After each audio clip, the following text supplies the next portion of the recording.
Hi, I just wanted to say that this is sponsored by the Wisconsin Rapids Catholic Churches of the area, and just not of Rapids, but of the whole area. And we're the Social Justice Committee. And I'd like to have the members of our committee just stand, please, just so that we show that we do come to our things too. Okay.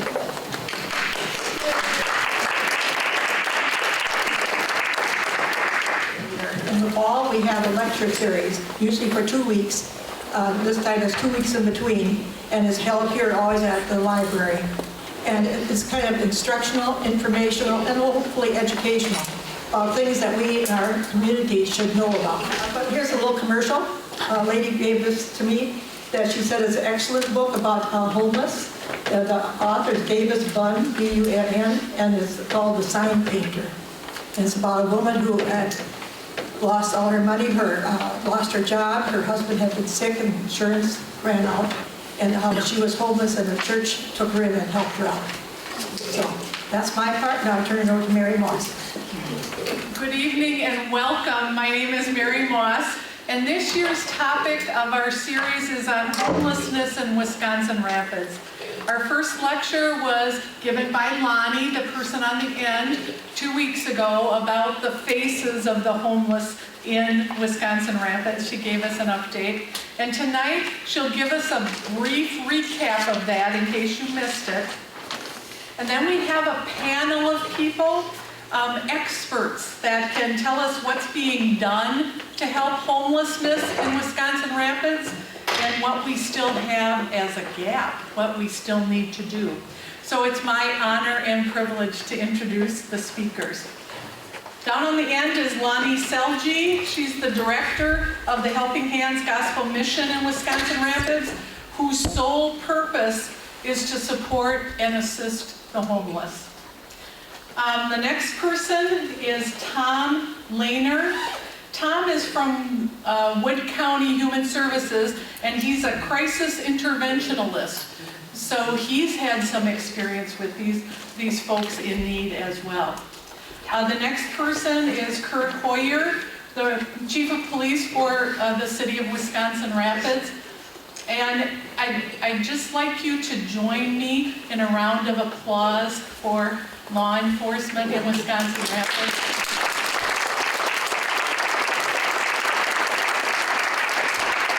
They help keep our community safe. Okay, the next person is Joanne Grody, and Joanne is the executive director of the Wisconsin Rapids Housing Authority, so subsidized housing and those kinds of things. So she's got a lot of experience. The person on the end is Sue Schuler-Sheveland. We just were writing her as SSS. So Sue is the Wood County Outpatient Clinic Manager for Human Services. So we have a good panel of a lot of experienced people, and hopefully they will share some of their knowledge with us. So thank you all for coming. We hope that this will continue to spark a good dialogue in our community on the needs of the homeless. Now, one other thing, we did put some donation boxes in the back. If you are so moved, those donations would go to the Helping Hands Gospel Mission. So there is no cost and there is no requirement. So. All right, so please help me. Oh, yes. Terry told me and I forgot. So, we are going to go through with all of the panel before we have a break. And then I think save your questions for that. We'll have a short break and then come back for questions, okay? They have treats for everyone to eat. Okay, so help me to welcome our panel, and we'll start with Lonnie. Thank you.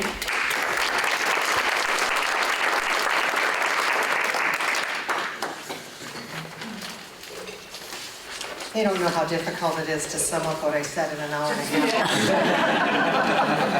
And there were questions well after, too. If you didn't see it, this is a copy of the PowerPoint that I used, and there's some statistics and things on here, and they are on the back table, so help yourself to this. If you missed it, and you want to know more, feel free to call, or I do the dog and pony show wherever somebody's willing to listen, so I can certainly come and talk to your group as well. Some of the highlights of what I talked about is that when you're talking about homelessness, you need to find out how it's being defined, because every agency defines it differently, and every program has different requirements for it, and so the definition is extremely important. And poverty is high in our community, higher than it is statewide, nationwide, and it's something that we need to address. And so I talked about a lot of those things. The other thing that I think is really important about homelessness is that it's complex. It's not as easy as building a shelter and it'll go away. It's not as easy as, you know, putting up free apartments. There's lifestyles that need to change. There's pasts that need to be overcome. There's skills that need to be learned.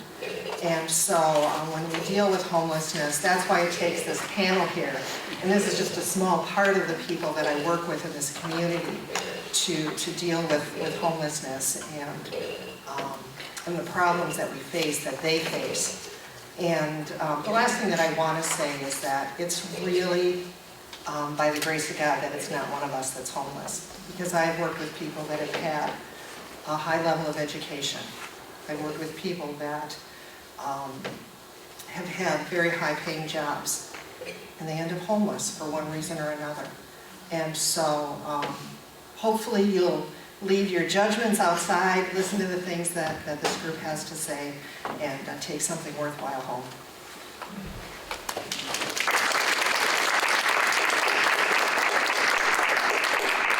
Who would like to go first? You can stay seated, or you can come up here, or... Tom, I'll go first. Okay. You want to come up here? Yeah, because I got to listen, but Tom can have the microphone. Oh, there you go. It comes out, or... I don't know that you want to do that. Hello, everyone. So Lonnie was talking about the complexity of homelessness and the varying issues. And one of the things that Sue and I wanted to explore with you all tonight was the substance use, because it's oftentimes a co-occurring issue with people who are homeless, as well as mental health issues. And so that's kind of where we looked at. I explored some issues in Wood County alone, and I just wanted to share some facts with you guys that I found. Wood County alcohol-related hospitalizations are 133% above Wisconsin average. That's staggering. Working in crisis, I hear from people all the time who are homeless and are also trying to, manage their substance use issues. And just think about how helpless and hopeless an individual can feel when they're struggling with something like that. In Wood County, OWI are 142% above Wisconsin average. Another one is drug-related hospitalizations, so just drugs across the board, including alcohol, are 145% above Wisconsin average. Now, we're talking about 73,000 roughly people in Wood County alone, with Marshfield and Wisconsin Rapids being the two big cities. What are we going to do to help these people? Right? We get these calls all the time. And another important thing that we can never forget is a person dies every 44 hours from a heroin overdose in Wisconsin. Every 44 hours. So the reason why I added those figures into the presentation is because oftentimes these are the people that slip through the cracks. These are the people that are homeless, that need help, they need supportive services such as the Oxford House.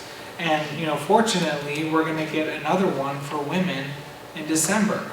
which will be great. It will be so needed. These programs are so needed for these individuals. Part of what we're talking about today is the environmental, which also it goes into the physical and the emotional and spiritual needs also. Intellectual is given, but that's something that happens usually down the road. As Tom was talking about the stats that he just offered, that kind of gave us a huge eye-opener of the seriousness that we do have a problem here in Wisconsin Rapids. From there, we'll move to the next slide if I can. There we go. And these are what he covered. If you want to repeat it, you sure can. Does anyone have any questions about those? No, why is it we are so high above the Wisconsin average? It tends to have to do with some of the poverty level that we have, some of the economic struggles that are out here in this community in Wood County. That has a lot to do with it. There are so many different reasons that we could look at. Housing is huge, jobs is huge, and we've lost a few jobs over the years. This is basically Maslow's hierarchy of needs. It's kind of psychology 101. We start with basics, physiological, with security, social needs, esteem needs, and self-actualization needs. And you can just take a look and see kind of what that all entails. The bottom line is the food, the water, the shelter, air, and warmth are number one priorities. So we can get people going and on track for the recovery program, both mental health and AODA. One way I like, can you just go back here? Just because, if we're talking about someone who is homeless, and we're talking about the complexity of all the psychological issues that they're dealing with, all the trauma, everything. I mean, what does it take to live on the streets and navigate the streets without any sort of resources and with everything being kind of ruined and being disconnected from their families? Basic needs are not being met. Now, how are we going to be able to do that? Okay, what we do offer at Wood County, we do offer individualized counseling, dual diagnosis groups. Often our clients who have AODA issues also have mental health issues. There's a whole lot of trauma that goes on with our clients. It's important to be aware of that. They have a story. Everyone who you see out there has a story. It's important to kind of pay attention to that or get to know what that story might be. Crisis intervention resources, this is Tom's forte. Here you go.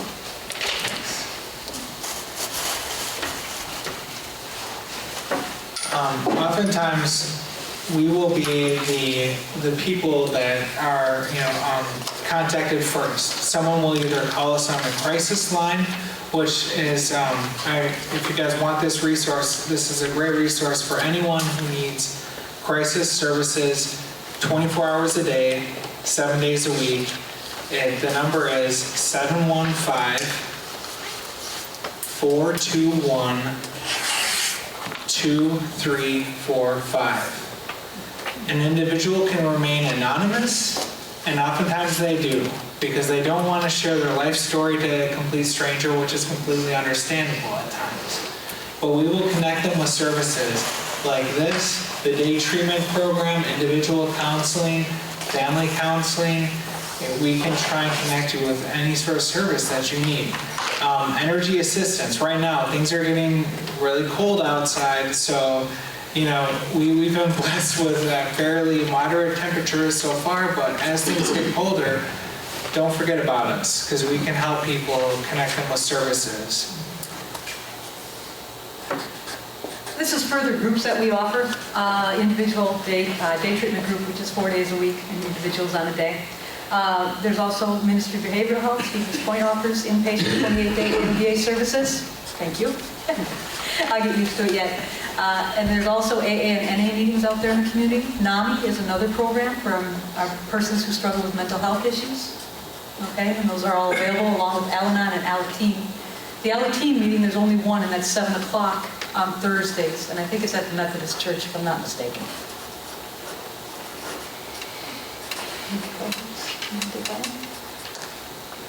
There's also a great resource. It's the Community Clubhouse. Is everyone here familiar with that, or have you never heard of that before? This is an international organization that works with people struggling with mental health issues along with substance abuse issues. The focus is mental health. However, it's a wonderful program where people can go to a local house. There's one here in Wisconsin Rapids, and there's also one in Marshfield, where an individual can go get a very reduced meal. They can get connected to vocational training. They can get help with a case manager there. $2 for the meal. So, with all these services, these places are oftentimes just kind of left in the dark. It's really important to reach out to it. And if you want more resources with that, please come up to me afterwards. FSET and W2. Is anyone familiar with these programs? So FSET is for what, and you actually, with Hudson, Joanne, you're very familiar with. Well, I'm very familiar with both of them. Yeah, and they reach out to provide services, case management services. So W2 is a case management service for someone who has a child in their custody. FSET is a program, case management, for someone who does not have someone a child under their custody, is just an individual adult. Now the important thing is that these programs are highly underutilized. They have a case manager who will help connect them with services like Sue had presented before, with day treatment, all sorts of that programming depending on the individual's needs. They can provide stipends, they can provide educational training that we'll get into a little bit later too, but these are really great programs to get someone on their feet again. Homeless individual coming, this is a great program to get them started, at least connected with medical insurance, those basic needs that we're talking about in the hierarchy. To add to that, they work closely with DVR, Department of Vocational Rehabilitation Services, and they can work conjointly, just so everybody has a heads up on that. The FSET program has a good reputation at this point. They are able to offer assistance for gas if that's what's needed, clothing, whatever it takes to get moving in the employment area. So it's a really, really nice program along with the food share aspect of it. 2 we covered, I'm not going to recover that. Child care assistance, okay. FSET, okay. FSET will also help with this. They will help with high school students who have children as well. And the work requirement is a part of it in that they have to be actively seeking work. They might shadow at a job. They might, often Goodwill will offer positions for our clients to attend to, and give them some work experience they can add to a resume. Food, clothing, cell phones, personal need vouchers. These things are also all available. This is a good aspect to call over the crisis center for, the crisis phone, and they can give you direction in contacting these individuals. We don't have all the phone numbers up because that would take a long time. Okay. One big resource that I want to let you all know about is that if you have internet, it's myfset, one word, .net. And that will connect individuals with resources in 9 different counties, including Wood.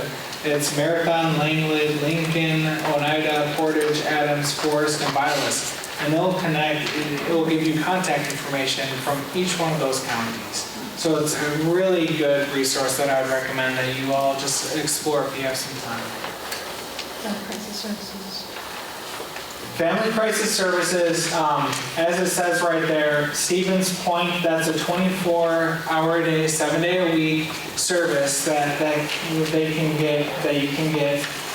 Community Action Program provides a case manager who can help an individual who's struggling with mental health issues, namely, as well as substance use issues. And the short-term youth shelter is another resource for youth. Now, for the long term, we're probably looking at foster care for a homeless youth if the needs cannot be met. So shelter is a good kind of short-term intervention that we would look at. There's Salvation Army in Stevens Yeah. Point and also Marshfield. Okay? And those are some of our resources. Does anyone have any questions before we go on to education? I I would say put that mic up. Because they're not hearing Oh, what you okay. guys are saying. Could you hear me before? Especially your abbreviation letters. Yeah, That's what those Okay. what we need. So, How are these funded? Are these all state funded or combination of state and federal funded or all State, federal? federal, and county. What? State, federal, and county? Give her the, state, federal, and county. okay. They're in block grants.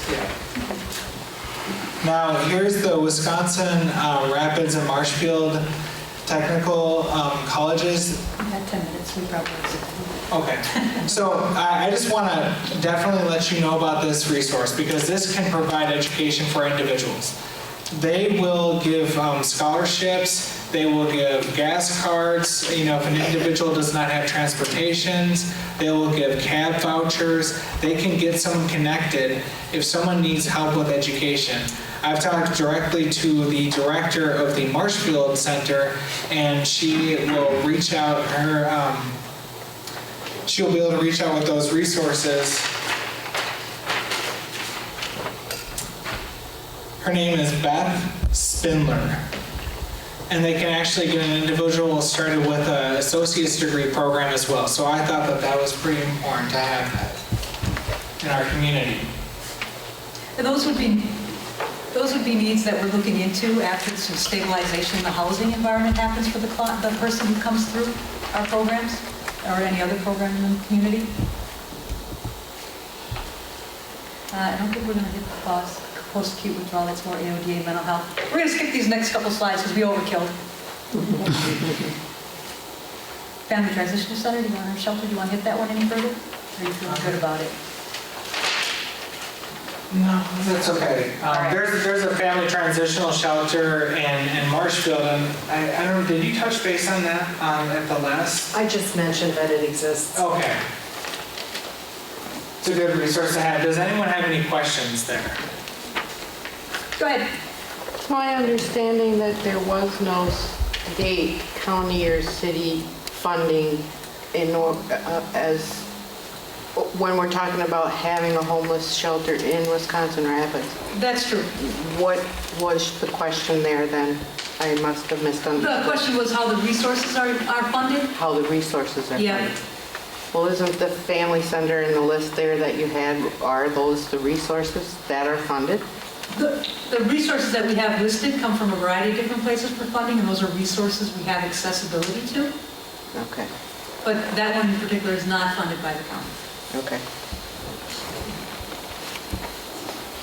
Where is the community clubhouse? Nothing, it's church.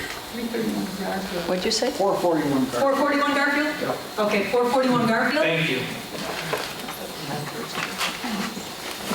Any other questions? You can think about questions. We'll have time later in the evening that you can think of more questions that you want to ask. They won't run off too quick.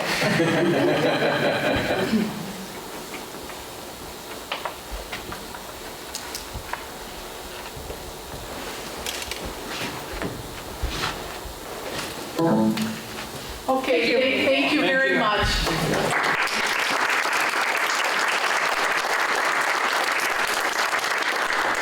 Those are our reps from Wood County Human Services. And I guess next will be the chief of police. Joanne said it was my turn to go. Okay. I listen to Joanne, she and I go way back. And I'm We're older up in Port Edwards together. I'm older than him, so She's he has older to than me. listen. Right? That's right.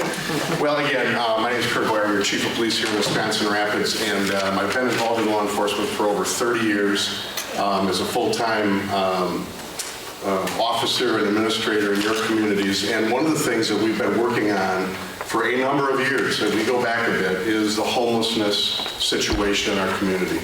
And as Tom and Stu have already alluded to, Lonnie certainly has, and Joanne will, and many of you in this room know, it's a very complex situation.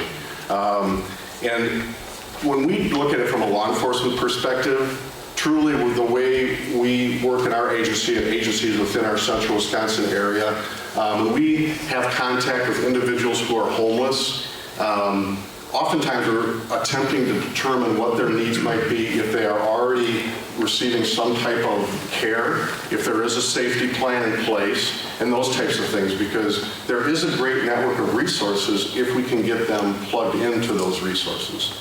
I will say, though, that, and it's already been touched on, it seems in our work, and we comment a lot about this lately, we have a rapidly growing issue with heroin throughout our community and throughout the state and nation. There are reasons that heroin is back and has kind of hit us like a freight train. We're also seeing resurgence of methamphetamine, mental health issues. These are the types of things that kind of challenge us on a daily basis. And when you start looking at the individual that's involved with these co-occurring addictions, coupled perhaps with mental health issues, oftentimes we could classify or define them as homeless because they've been displaced from probably their families and home life because of their choices around drug use. They've gotten a different circle of friends. They're jumping from resident to resident, couch to couch, sleeping in their car. And those are tough, there's tough situations that these people are in because addiction is such a powerful, powerful thing. But they do, a lot of them do classify as homeless. So we do look for opportunities to help get them into a safe, sober environment. I'll talk quickly about first our Wood County Drug Treatment Court.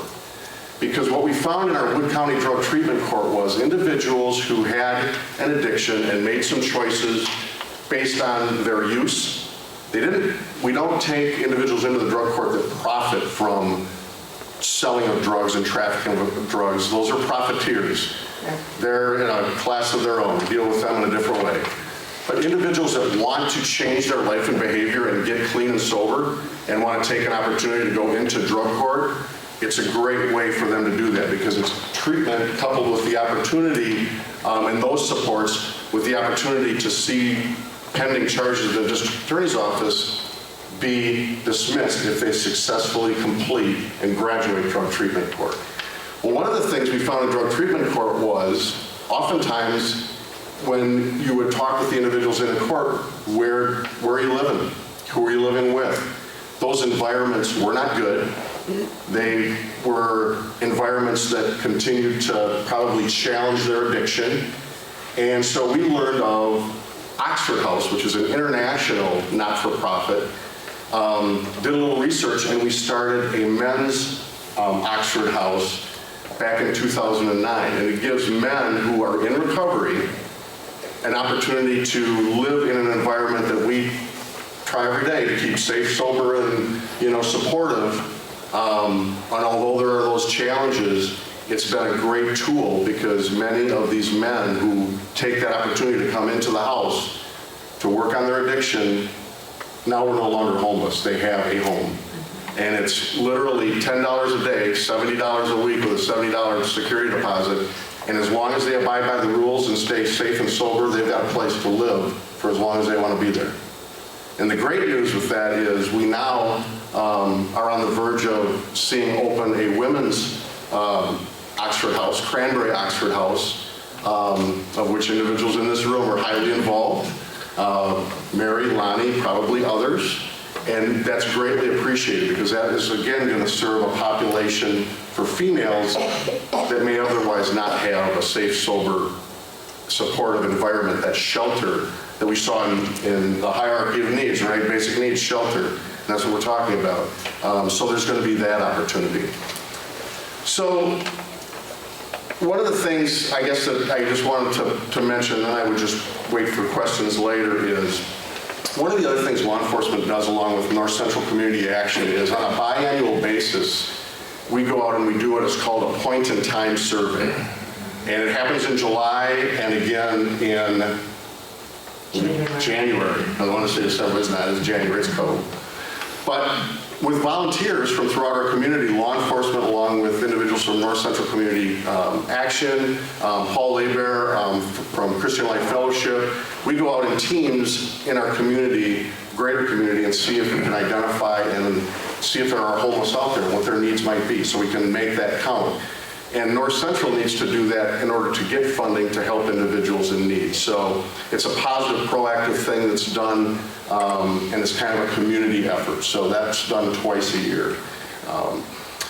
The other thing, again, we lean on resources. When law enforcement comes into contact with somebody in our community that's in need and is homeless, and and it was shared early, homelessness doesn't have a single narrow definition. It could be a lot of different things. It could be that family with children that don't have a home of their own, but are literally going from relative's house to friend's house, having their children sleep on a couch and getting ready to get up and go to school the next day.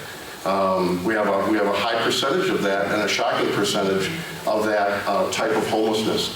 But in law enforcement, what we try and do, and Lonnie gets calls from us a lot, we want to connect them to resources. And one of our first points of contact is going to be with Lonnie at Helping Hands.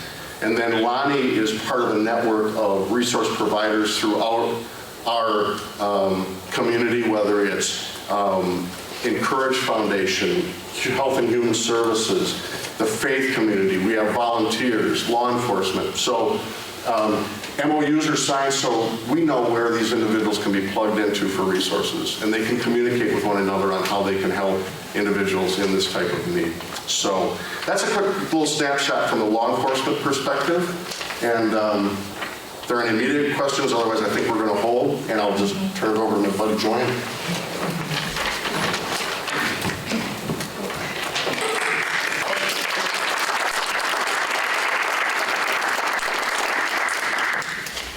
Thank you. Can you hear? Can you hear me? Caught up here. Well, I think the way I want to start this out is just by explaining to you what the Housing Authority actually is, because there's a lot of confusion about that and what it is, what do we do. I think in the past we kind of tend to operate in a silo, and we're really hoping to change that. I know I've been involved with the work of Lonnie, obviously, and Kurt and some other people in this room on the Homelessness Coalition. But the Housing Authority actually is not a department of the City of Wisconsin Rapids, although we're affiliated with the City of Wisconsin Rapids. We are federally funded through HUD. We're authorized to operate under state law, and we also operate under agreement with the City of Wisconsin Rapids to provide housing to people within our community here.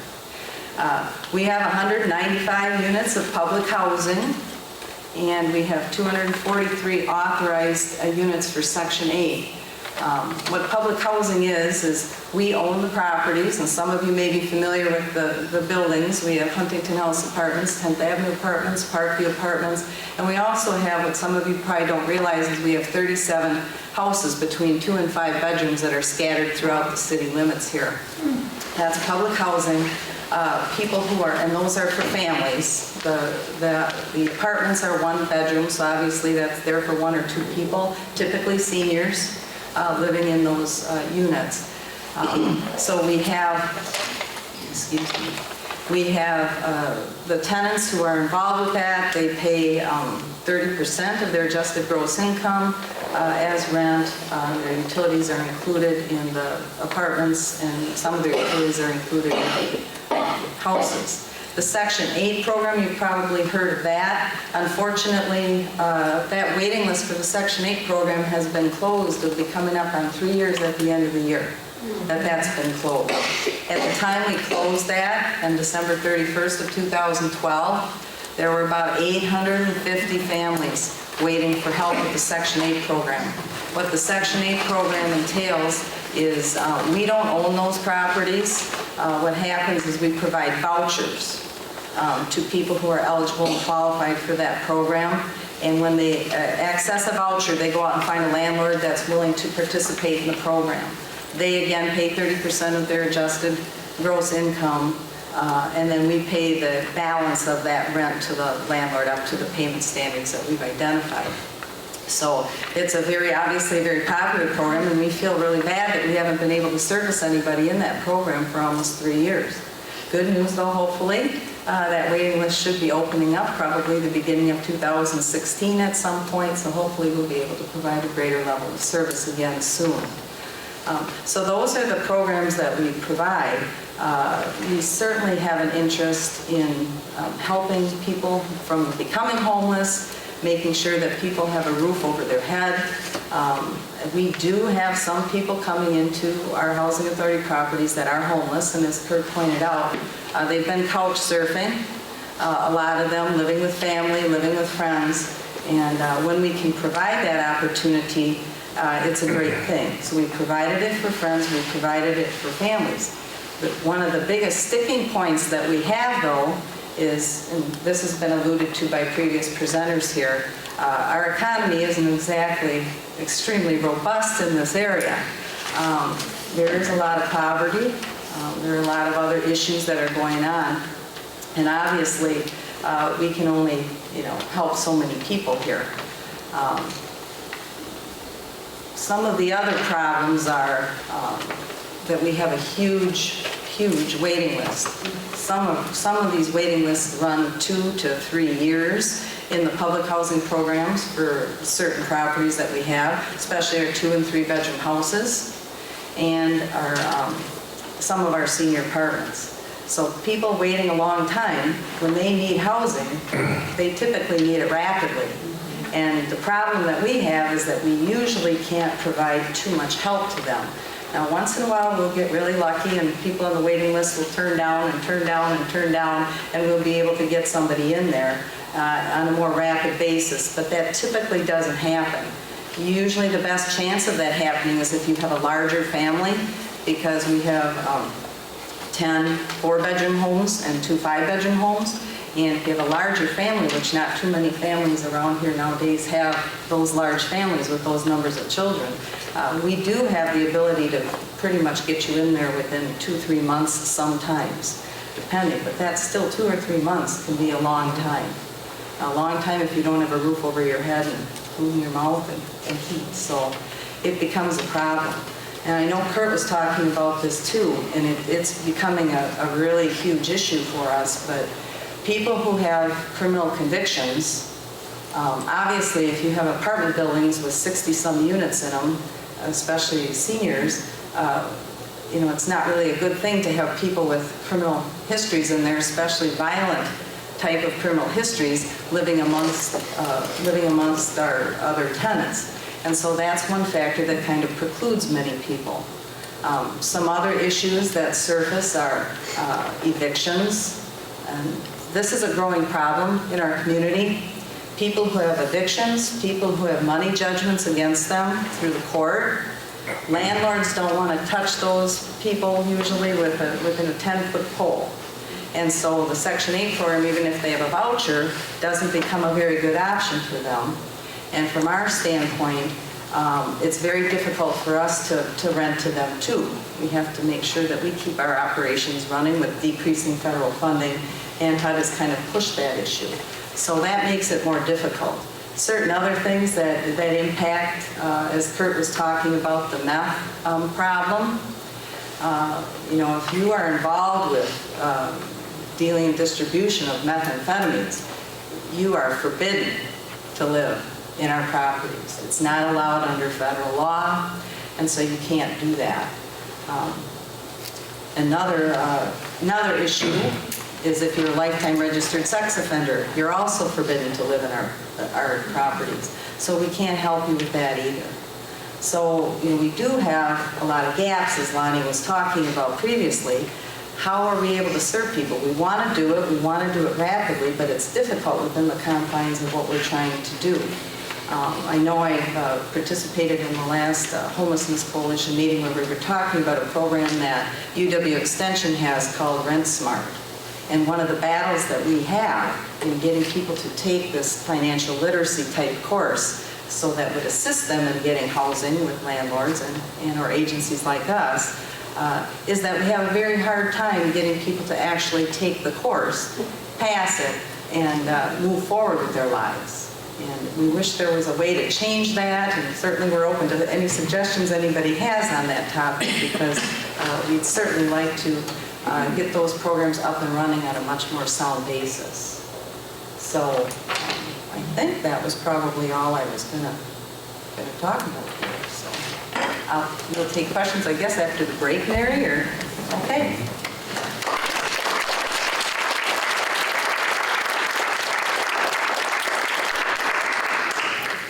So now comes the time you can have all the questions that you wish for our esteemed panel. So if someone has a question, raise your hand. You can either shout it out or I'll bring the mic over to you. And then everyone can hear your question.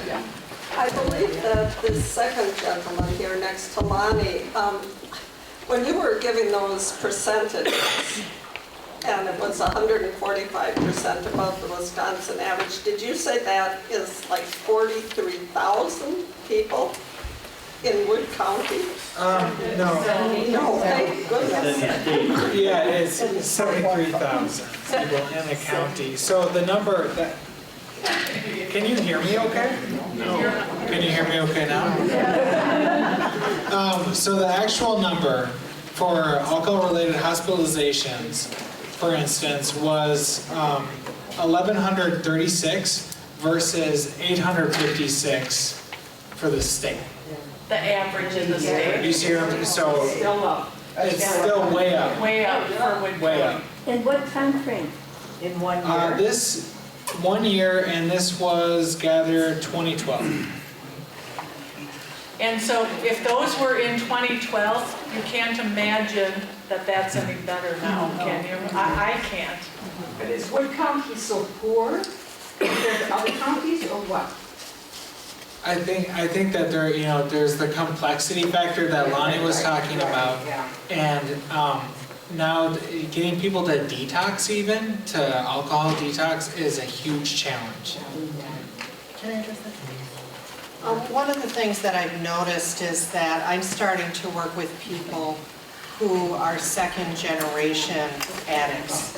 And, I think I talked about that the last time, that, we talk about and we get outraged at heroin babies and what they go through. And these are adult heroin babies whose families, drugs were normal for them. I mean, I heard recently about a young woman I'm working with who at the age of 7 was telling Mom she had a headache and needed Percocet. At 7, my kids only knew there was medicine when they were sick. They didn't know anything had names. So, it's a very huge social issue. Who else would have, do you have more?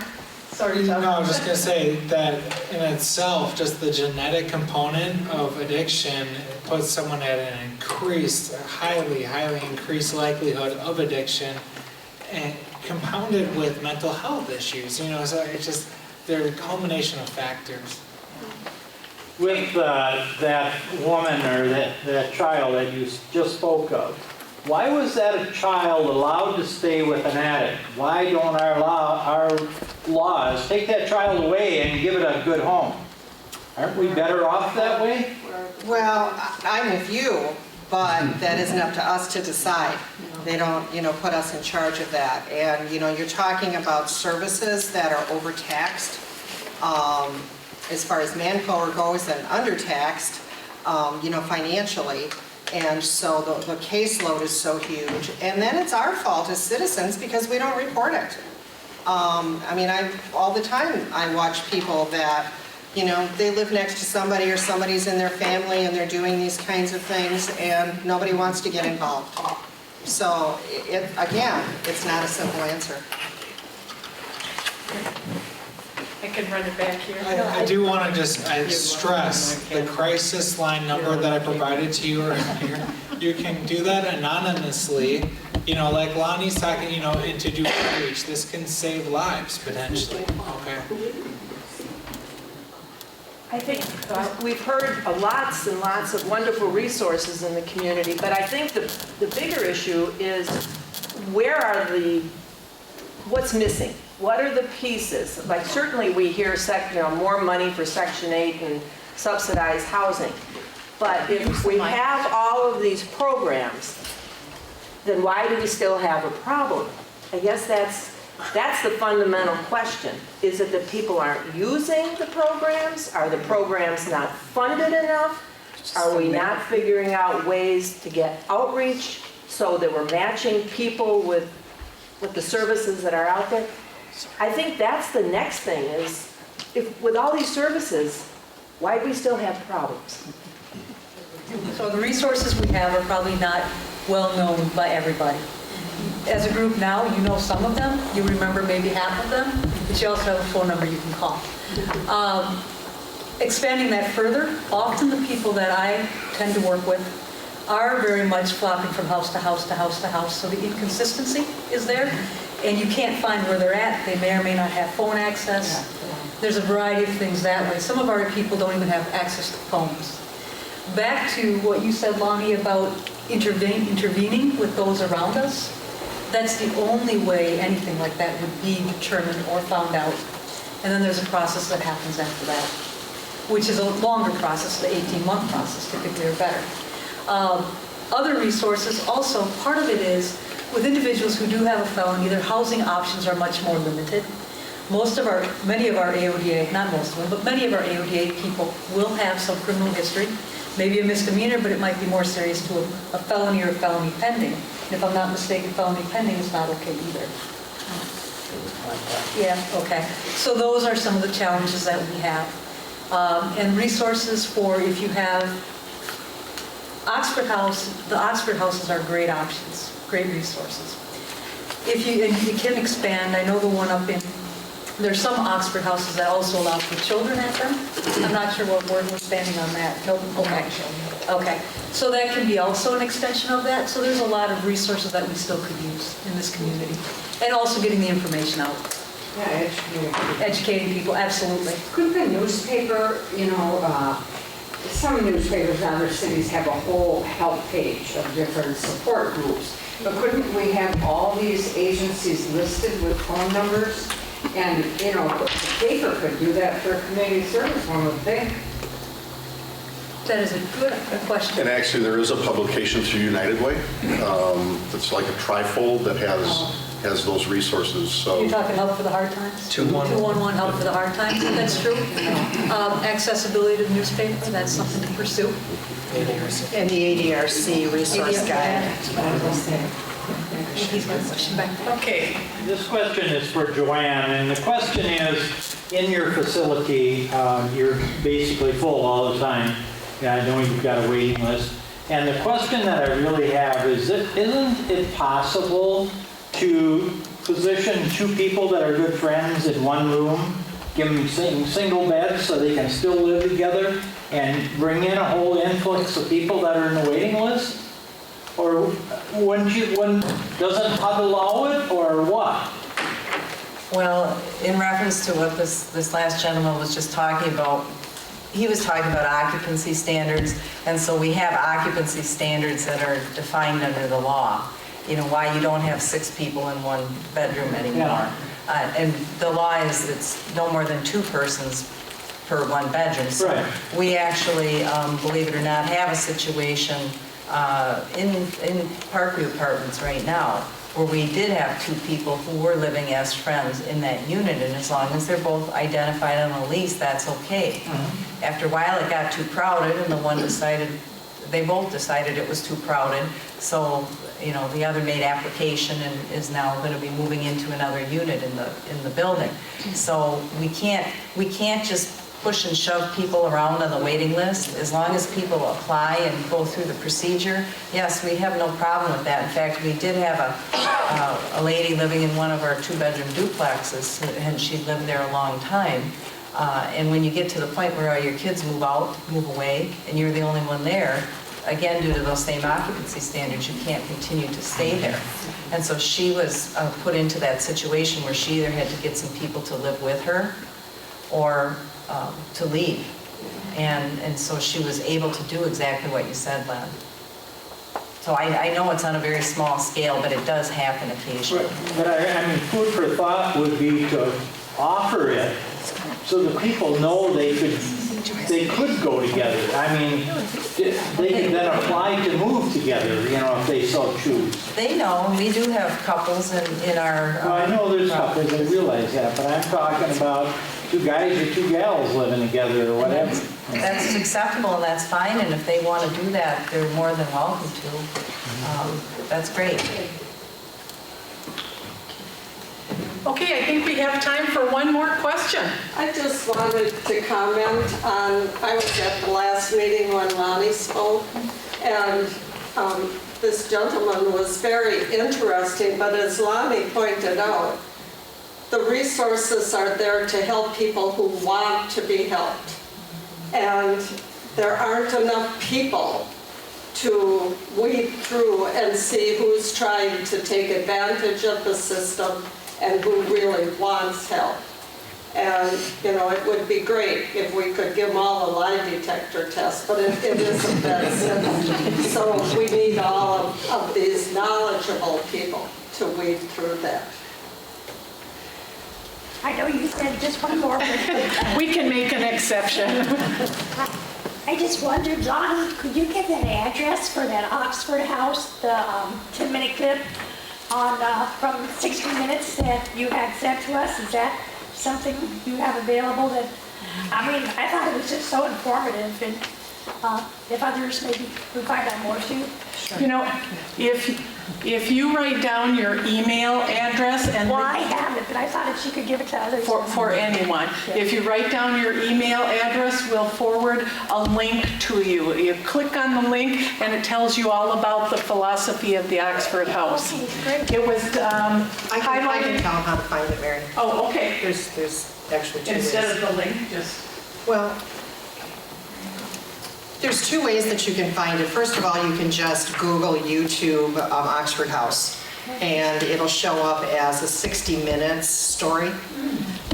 It's only 10 minutes long. They didn't get the whole show, but the other way is that if you go to oxfordhouse.org, is that what it is, Kurt? oxfordhouse.org, and on their homepage they have a little link that says 60 minute CBS 60-minute video or something, and if you click on that, you can find it. But Mary, if I could just take another minute, I wanted to address the question came up about gaps, and there are a lot of gaps. Transportation is one of them, especially because of all of the ADA issues. We have a lot of driver's licenses that aren't so valid around town. We have a lot of seasonal jobs and they happen to be out of town. And we just learned recently at one of the Homelessness Coalition meetings that the whole issue of laundry and showering is a huge issue for us. And so these are some of the things that we're trying to tackle and to help people with. Another issue is you get people that have outstanding warrants for them here in Wisconsin Rapids, or I should say Wood County. And, so they get, brought up here to serve their time in jail. They get out, they don't even have a wallet with an ID in it. So how do you get them back home where, where their support base is? So, those are just some of the gaps that we're facing and trying to find solutions to. Because then what happens, they get out of jail, they can't leave town, so then they stay here. Sometimes they end up back in jail, sometimes not. But inevitably, there's a good percentage of them that end up homeless. So, we've had to work with the jail system and things to try to deal with that. But so those are some of the gaps. I hope that answered, the question a little better than we did earlier. For those of you who like numbers and statistics, how many homeless people have you dealt with so far in 2015? Do you happen to know that? I remember the number for that United Way collects was 512 through August.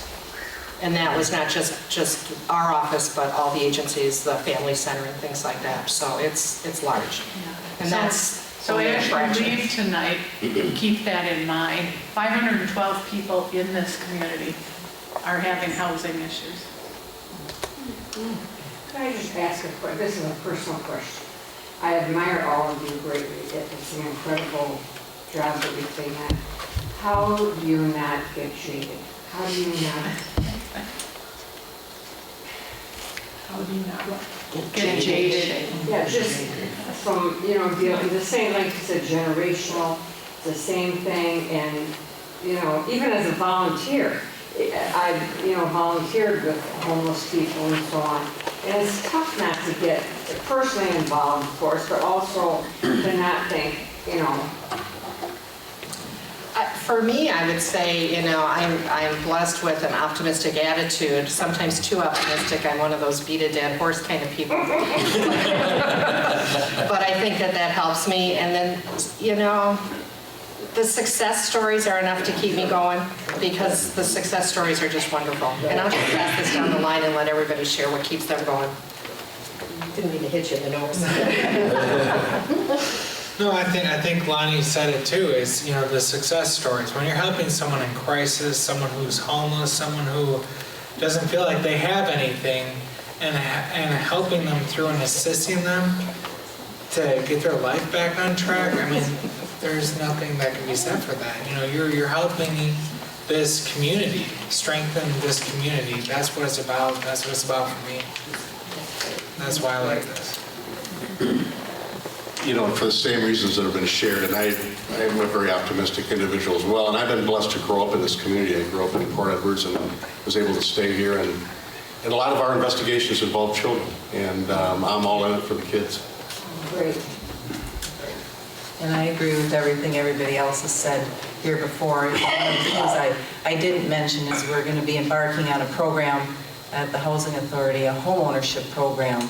And that's a very satisfying thing for us to think about, is a family who started out with not very much at all, really looking for a roof over their head and coming to us for help, eventually could end up purchasing a home in this community and contribute to the economy and contribute just as a very productive member of this community. So that's what it's all about. That's great. And for me, everybody has their story. You can't judge where they're coming from until you know a little bit more. I think grateful is kind of important, what I've got, and how blessed I am with what I have. But I really think the starfish story is the one that I really like, because it's making a difference for this one. Yeah. And whether it's 1 or it's 10, it's 1. It's 1 each time. So that's how it is for me.